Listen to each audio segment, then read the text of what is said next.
You're in Braves country.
Good afternoon, Braves Country.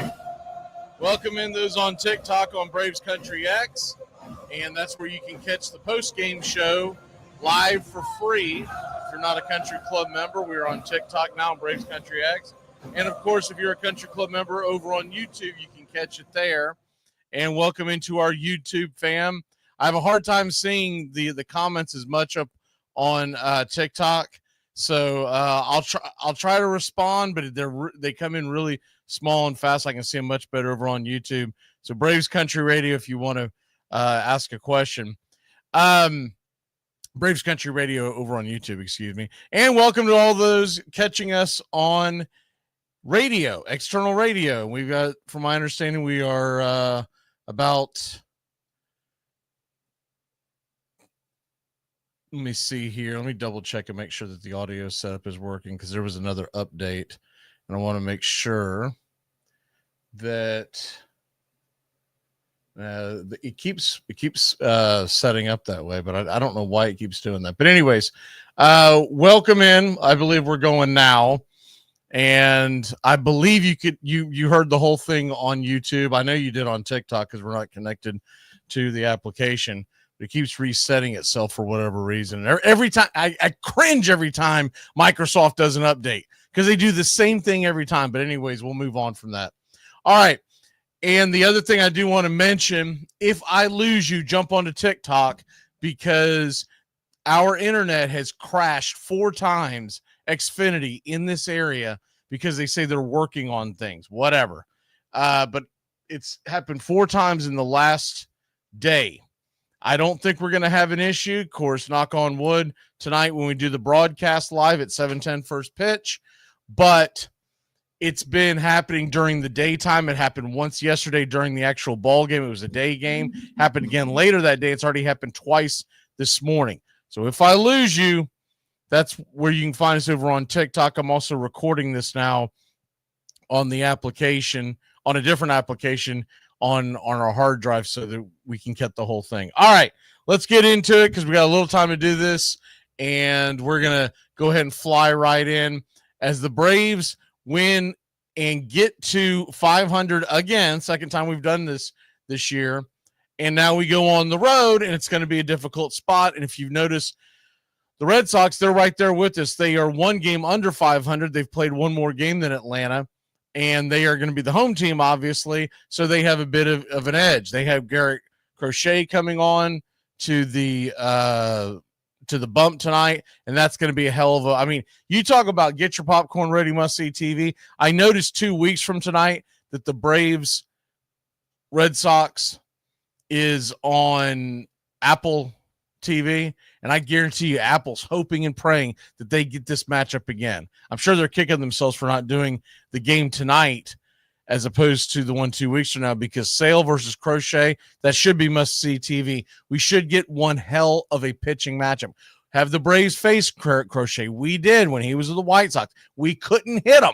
If you remember last year, he was brutal. Now, it was freezing cold temperatures up in Boston, but I mean, sorry, not Boston, in Chicago. If you remember, that was the second series of the year, but that was that was the game that the Braves lost. They could not get a hit off of the guy. I mean, he was brutal. I want to say he had a no going into the 6th or 7th inning. Other news and notes that are going on right now, and then we'll go over all this stuff as we go along. But I do want to mention, just in case you've missed it, the Braves have called up Dylan Dodd. He is taking the place of Bryce Elder, who was sent back to the minors. If you're wondering what the hell are they doing this for, Dylan Dodd is nowhere near as capable as Bryce Elder. Tuesday, we're assuming, especially if they're making the move this quickly, because that would essentially be Bryce Elder's spot. Tuesday, Spencer Strider's expected to pitch.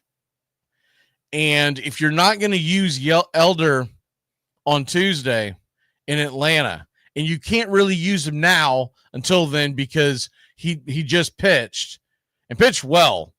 Doesn't matter that the bullpen spit the bit. He pitched well. He pitched very well Wednesday night, and has pitched very well the last 4 starts. The last 4 starts, he has either given you a quality start. The one outlier was 5 innings, 2 earned runs, and that's not too shabby. But the reason why they're setting him down is because they want to keep him stretched out, and they're giving themselves a long bullpen option going into tonight's game. I think if had the Braves back end been a little more beaten down, you might have even gotten Craig Kimbrell to come up, but they probably don't want him to make his debut in Boston, because he obviously played for the Red Sox, and that could be a little undue added pressure. They're bringing Dylan Dodd up to eat innings if the game gets out of control, one way or the other. If the Braves get out to a huge lead against Boston in one of these first 3 games, or vice versa, he is going to be out there to eat innings, and that's all he's there for. If everything goes copacetic and these are all close games, then we're probably not going to see Dylan Dodd. But that's what we have going on. A Friday night, it's Sale versus Crochet. You can see it on your screen on YouTube on Braves Country Radio if you're riding down the road or listening to TikTok and you want to see the screen. You can so it's Sale versus Crochet tonight at 7:10. Tomorrow night, 7:15, because it is the Fox game of the week. So remember that it's the Fox game of the week on tomorrow night. So 7:15, just like just like it would start as if it were a home game in Atlanta, as they've gone to the 15 after the hour this year. And then Sunday, it is a day game. It is Schwellenbach versus Bayo. Tomorrow night, it's Grant Holmes versus Giolito. Now, if you ask me to handicap this off the bat, I say the Braves immediately have an advantage on Sunday starting pitching. Bayo is a solid pitcher, but if you're asking me what he really is, he's more of that number 3, number 4 guy on most rotations. He was forced into the number 1 role last year, but he's really more where he should be now at around that 3 spot. I mean, you could almost argue 2 spot in the Red Sox rotation. But Schwellenbach is a 1A. He is a guy that obviously Sale is our right now until Strider comes back. Sale will be our number 1. But you're going to essentially have 3 number 1s when Strider comes back on Tuesday. You're going to have Strider. You're going to have Sale. You have Schwellenbach. And Schwellenbach, at worst, if you're giving these letter grades, at worst, Schwellenbach is a very solid B+. But I look at him as a 1A, 1B type player in the rotation. So we have the advantage there. Saturday, we should have a slight advantage because Giolito is just coming off of the IL, and he's going to still be trying to find his way back, so to speak. And Giolito at one point was a very good starting pitcher, and the Red Sox signed him when he was injured for this reason, but realize he's coming back. He just got going, and he's got a 5.51 ERA. He's 1-1 on the year, has not been back much. So 30-year-old starter. He's a veteran that has some experience, and he actually pitched pretty well last time out at Kansas City, giving up 1 earned run versus Kansas City, but he got clobbered by Texas, and he got it wasn't a terrible outing. His first one out at Toronto, gave up 3 runs. So I kind of expect a little bit in the middle. I expect the Braves to be more likely to maybe get to him in the 3-run range, just knowing how inconsistent the Braves offense has been. It's been extremely inconsistent. So that's what you're looking at with the starting rotation for this weekend. And as far as tonight, because they're at home, you got to give a slight edge to Boston because Garrett Crochet has been very good. Garrett Crochet is a very good starting pitcher. And Garrett Crochet has ace-type stuff. That's why they gave them the extension that they did when they made the trade for him. And he is a guy, a lefty, that throws high gas. We're talking about 97, 98. He averages around I was looking at him on a pitch track. He's been averaging right at 96, but that's just combining all the throws. They're talking about his hardest throw and his softest throw where he's mixing them in and out. So, and he's coming in with a 4-2 record and a 1.93 ERA. So he's been bringing it. As far as what has he done so far, if you can look at tonight, and we're going to take, I usually like to take the last 3 to 4 outings because it gives you a very good indication of where a guy is when you're about to see him. Last time out, this was at Kansas City. We know that's a really good offense. He was at Kansas City, went 7 and gave up 1 earned run. He struck out 9. So brace yourself. If we're not scoring a lot of runs, get ready for all the clowns in the chat. They'll be like, well, the season's over. Drive it off a cliff. We're horrible. We're about to face an ace. And this is an offense that hasn't been hitting well. And look, we might get fortunate. Maybe he doesn't have his A game. Maybe he gets into a couple. Maybe we get into a couple. Maybe Marcelo, as soon as bat catches up with one of those fastball, that thing might carry to New York City. But he went 7 and gave up 1, 9 strikeouts his last time out against Kansas City. And that was on May 10th. So he's on normal rest. And the start before that, he went 5. They got the pitch count up to 89, and so they ran him. And that's what you hope the Braves can do tonight is get that pitch count up. If they don't, you're going to see more of the same. You're going to see 6-7 innings. Now, the one thing is he threw 106 pitches. He's a young left-hander, 106 pitches that they have a lot of money invested in. If you can get that pitch count up tonight, you can run him from the game because they're not going to after going 106 if he has any kind of trouble or if he just gets his pitch count up, they're not going to push the envelope.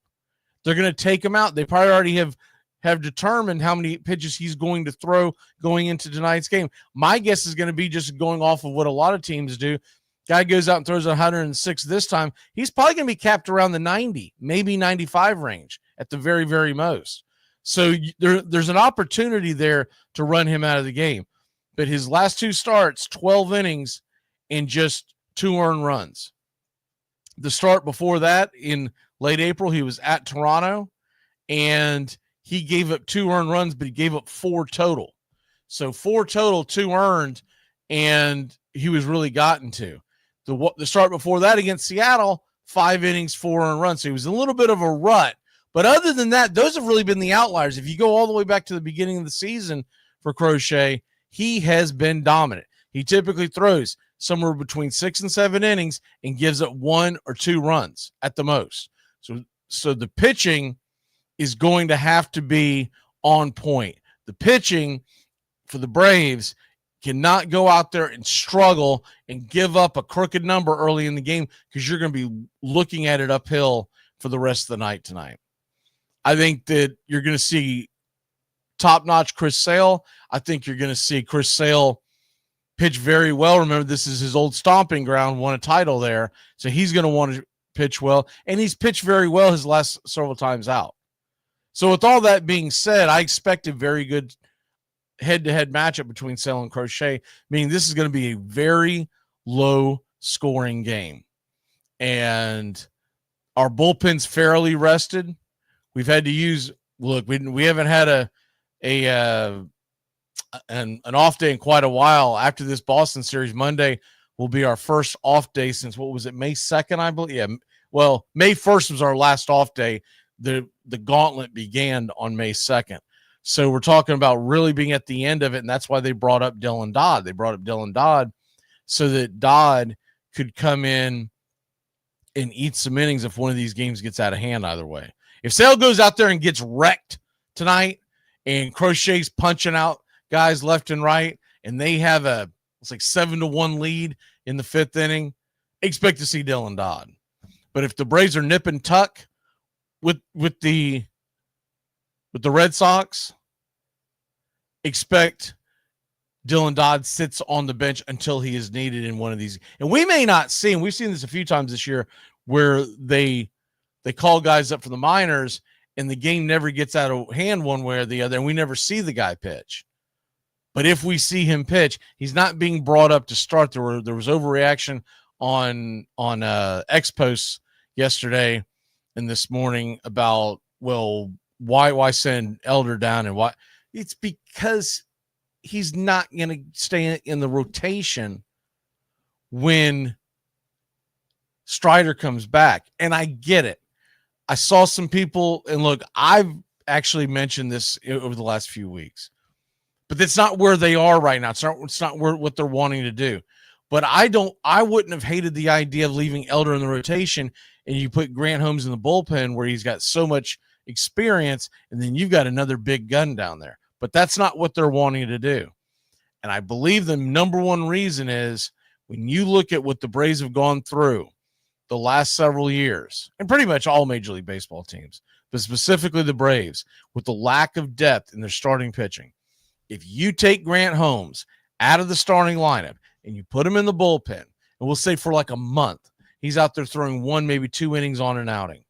And then all of a sudden, we get another injury, as it always happens in Major League Baseball. We don't know who's going to get hurt, but I seriously doubt when we hit the starting rotation on Tuesday, if we get there before somebody gets hurt, we hit that starting rotation on Tuesday, and you're seeing Sale and Strider and Schwellenbach, and then A.J. Smith-Shawver, who's young and has very few innings on his arm, and how's he going to deal with an entire season in a Major League Baseball? And then, of course, Grant Holmes. If you think that's going to be the end all that beats all, and that's our rotation for the rest of the year, there's no way. So they're trying to keep Elder stretched out. And truth be told, when it comes to the decisions made in the front office, one of the things they look at is the swing and miss rate. And Grant Holmes is a bigger strikeout guy. Not, he's not Nolan Ryan by any stretch, but he's a strikeout guy. And Bryce Elder is not a strikeout guy. So if he's not a strikeout guy, they're going to want him down on the farm, just staying stretched out to eat innings at times. But analytics, which is driven very, very much the Braves franchise for ever since Anthopoulos has gotten here, the analytics show that they want someone who was swing and miss. It's not what I would have done, but I'm also over there, half cup full type of guy who's hoping nobody gets hurt the rest of the year. But that's not realistic. But if we were saying like this was going into, we'll say like the stretch run, late August and early September, I would have said keep Elder in and get Grant Holmes ready to be in the bullpen come October, because come October, you hope to hell that Grant Holmes, who's done well for us, I'm not trying to put him down, but you hope to hell you have the depth where Grant Holmes is that unbelievable piece coming out of your bullpen and not starting a game. But remember last year what happened? Everybody fell apart. Chris Sale's back blew out, and Grant Holmes was the guy that pitched the game that got us into the playoffs. We didn't do anything with it, but we got to the playoffs because Grant Holmes stepped up and pitched a hell of a ball game. So that's where we're at on that. A couple other things before I see there are some questions in the chat, so I'm going to go ahead and look at those here in a second. But we talked about Spencer. I think it's Tuesday. They haven't officially named a day, but I believe it's going to be Tuesday. He pitched a sim game on Wednesday, which means on regular rest it'd be Monday, and an extra day off is Tuesday, so it fits in perfectly. And he addressed his velocity being down. If you missed this, his velocity was down a couple of miles an hour, around 93, and he kind of dragged the trolls of social media. And he said, if you think I'm going to go out there and give it my all in a sim game, you're crazy. But I knew that I was going to get these kinds of questions because everybody's paying attention to the radar gun. He said, but at the same token, if I'm out there throwing bullets 95, 96 miles an hour, people are going to say, why are you going all out in a sim game? So it's like you say, you damned if you do and you damned if you don't. We went through the rotation, the Elder Dodd thing. That's been accomplished. Acuna apologized. I talked about it on the broadcast yesterday during the actual game itself, but he did apologize for the tweet that he put up where he was complaining about Jared Kelenic not running out a fly ball and he got benched and he didn't get benched. And what the hell is that? Well, look at the big picture right now, Acuna. Kelenic, within a week or so, they'd had enough of his antics and sent him down to AAA. So you might have gotten benched, but you didn't get sent to AAA. This week, we got the Red Sox, and then we go back to Washington to face the Nats. The biggest advantage we're going to have there is that Washington will see two pitchers this coming weekend that they did, or sorry, next week on the Tuesday, Wednesday, Thursday series that they did not see this past week against us because we're adding Strider and they did not see Sale. So those will be two pitchers that they'll have to face that they haven't seen yet. Where normally, and I hate when they do this in Major League Baseball, they do it to all teams, but I hate when they give a team the schedule of playing the same team twice within a calendar week because the hitters see the pitchers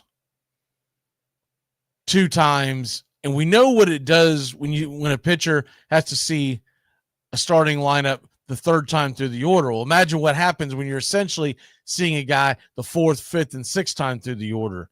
So that's a huge advantage for Atlanta. We go into Washington. We've been dominant with the Nationals typically, but last year we struggled up there. We'll see if they can change that. Acuna, as far as people who, I know people keep asking about that. Once again, talked about this yesterday during the game, but he has to be back within 20 days. 20 days is the most that he can do down on the rehab. I don't know why Snicker didn't know about that because he was talking in the press conference and said, I don't think he can be down there for 6 weeks. No, he can't be down there for 6 weeks unless you come up with a new injury. But the when you look at that and you realize that he came back, on Tuesday, typically what you're looking at is that he could either come back the very end of May or the very first part of June. I think it's more likely that he shows up on that Friday night game, and this would be huge for Apple, on that Friday night game at home against Boston in 2 weeks, or just over it'll be 2.5 weeks after his rehab started. If not, it would be that following early part of the week. They could wait until that next Monday, Tuesday series, but I feel like that's where it's going to happen. I would be shocked if we see him before then. If we do, I figured you got to put him in at home versus San Diego. I don't believe that they would bring him in at Philadelphia to start, because I just feel like he'd be too juiced, too jacked up. If you haven't seen the video of him, he's wearing a knee brace to keep his knee stable, which I love that, but is he going to be trying to slip out of that thing? How long before he goes, I can't play right field like this? And hopefully they stand pat and they say, no, you're going to use it. But I've always said guys with these freaking knee injuries, when they come back, they should all be wearing braces. And even after that, you should at least have some kind of a compression sleeve on your knee for the rest of your career, because it's going to help stabilize your knee when you're just doing the little things. But that's what I would expect with Acuna. Now let me get into the questions, because I know that we had some. Let me see what we have here. Charles asking why did they? Well, I already addressed that. Why did they send down Elder for Dodd? That's the reasoning, because Elder's not going to make another start. Strider is going to make Elder's next start, and there's no reason of having a guy who's got a ton of pitches on his arm sitting in your bullpen. So Charles, I hope I made it make sense for you. Hellion, same thing. So I think a lot of people get emotional and don't think about the big picture, but that's what I'm here for. What else do we have here? And Jameson talking about his medicine. Let me scroll through here. Let me see what we have here. Elder is not injured, so talked about that. And once again, I won't keep going back over these, because I know I've already addressed them, and I'm reading these comments from 10-15 minutes ago. Let me see here. When is Ian Anderson pitching? He's pitching down in the minor leagues, so we're not really paying attention to him. He hasn't been very good at all this year, so we don't worry about that. And Ozzy got hit in the hand, but he stayed in the game and had another at bat, so I think we're going to clear with that. But someone brought it up yesterday, and it doesn't shock me with the Nick Allen part of it, because he doesn't hit for power. But it should be noted, our shortstop second base combination, both guys are under a 600 OPS.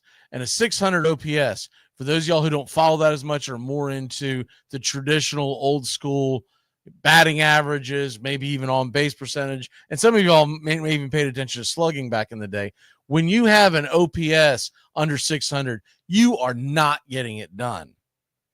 Now, Allen's a little different, because he's bunted a lot of guys over. He's really doing good things with the bat, I think, and he gets on base. But when he gets on base, it's a single. He doesn't have any power. We knew that. But that's fine for your number 9 hitter. Ozzy Albies is really the issue right now. He's struggling like hell. I hope he turns it around. I'm pulling for him. I love Ozzy Albies. I love his personality, his energy, his effort. He's going through it right now. I still say it wouldn't be the worst thing in the world for the guy to sit on the bench for a game, collect his thoughts, maybe a night like tonight. And though he does hit well from the right side, Garrett Crochet's nasty. And maybe you give him a day to kind of watch from the bench. Maybe you do a situation, you can do one or two things. You can either have Nick Allen slide over and play second, and have Arcia play short, which would be the most likely scenario, but you could, in theory, put Eli White over there at second, leave Allen where he is, and you could even substitute in Luke Williams because he's a right-handed batter, and then that would still leave you with Eli White and probably Stuart Fairchild in the outfield. But I think it's time for him to sit down. But they have got it in their heads. I'm talking about when I say they, it's not always the front office. Mostly the front office is making out the lineups, et cetera, et cetera.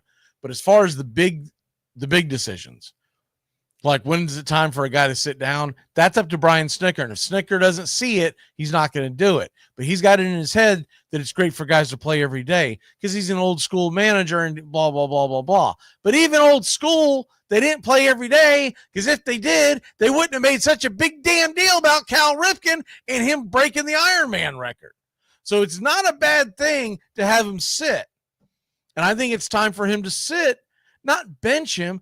Give him a day off. Give him a day where he's sitting there analyzing. Because sometimes when you get a different view, and this is all jobs, but specifically a batter, when you get a different view as you watch the game as opposed to being sucked into it, you can get out of a slump that way.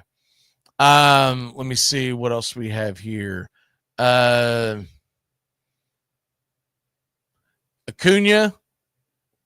hit a couple bullets yesterday. You asked him about Acuna yesterday.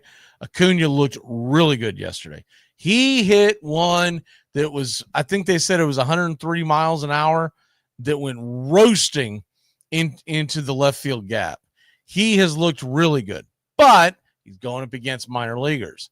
We'll see how he goes. And remember, that's not going to mean that he's ready to come up. They have to get his legs underneath him. He didn't go through spring training. He didn't go through any of that stuff. So he is literally going out there and fighting through fatigue. He probably doesn't play tonight. They probably put him back out Saturday or Sunday.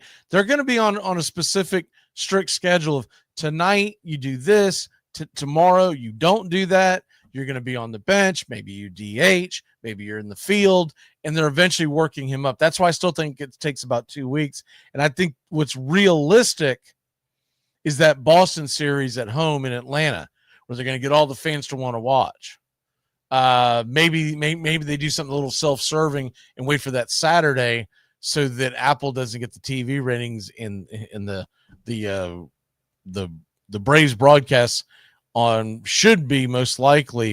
Let me double check that. Let me see, make sure it's not they are no because so for right now it's not as they're not on a national TV cast. But the point is they could wait till that Saturday and say, we don't want to give you the TV bump. Acuna's first night back. We'll wait till Saturday night and really let it fly. But either way, I have a hard time seeing it being Philadelphia because it's at Philadelphia. I don't think they're going to want him to come back in that series. I bet, you never know. If he's scorching and ripping the cover off the ball and they go, we can't do anything else for him down here, they might bring him up. There's a possibility we could see him next Friday, Saturday, Sunday series at home against San Diego. Then we get a day off and then we go to Philly. So that's all still an option as well. So just kind of keep all that stuff in mind. And I think Acuna is going to be ready to just jump through the wall to come back up. But what I loved about the fact that he came in the other day, remember he stopped off and said hi to everyone in the dugout. This was on Wednesday night's game. This is after his Tuesday night appearance in the Florida League. And then he stayed to get interviewed by the press. And he knew that they were going to ask him about the Snitker thing, about the comments. We won't go into the whole thing. But those of y'all have been following know what I'm talking about. And he basically put it to bed and said, through his interpreter, he basically said, and though Acuna still has his English leaps and bounds, his English has improved leaps and bounds, something like that. You want to make sure your interpreter's talking for you in a lot of those spots because you don't want to say the wrong thing. He did say a few things in English, but the point being, you put it to rest. And he said with Snitker, we've got a long history. I think that we can get over it. I owned up to it. I admitted it was a mistake, yada, yada, yada. The reason why that's a big deal to take care of that on Wednesday night is because when he comes back in a couple of weeks and the press comes to him again, and we all know how soft the Atlanta press has been anyways, but when he comes back again, most of them aren't going to ask. And if they do, the interpreter will be able to say, we addressed that at the press conference, basically shut it, move on. If you're in a tough market like New York or Philly, or even LA, Chicago, they're going to keep badgering, go, well, we want to get an actual comment today on that, but he won't see that same thing with the Atlanta press when he returns. So it was good to get it the hell out of the way. That's the gist of it. Get it out of the way so it's not a distraction when he comes back. When he comes back, I still don't think we see him every day. I believe he's going to play out in right field, but we're going to see him like every other day for a while. And then eventually 2 out of every 3 games. And then eventually they'll work him back. But you have to realize, even if someone who's healthy, let's say we signed him off the street, signed a player off the street like a Verdugo, you can't just put him out there because they got to get their legs under them. What did it take Verdugo? Almost 3 weeks to get ready, right? And he was healthy. He was fine. So that's what I expect. We're going to get out of here. I'm running over a little bit, and we got to keep these kind of tight. Y'all have a great one. Braves Country. We'll see you tonight. Pitch by pitch, play by play of your Atlanta Braves on Braves Country Radio on YouTube. And we'll do the post-game show on YouTube and on TikTok tonight. Y'all have a good one.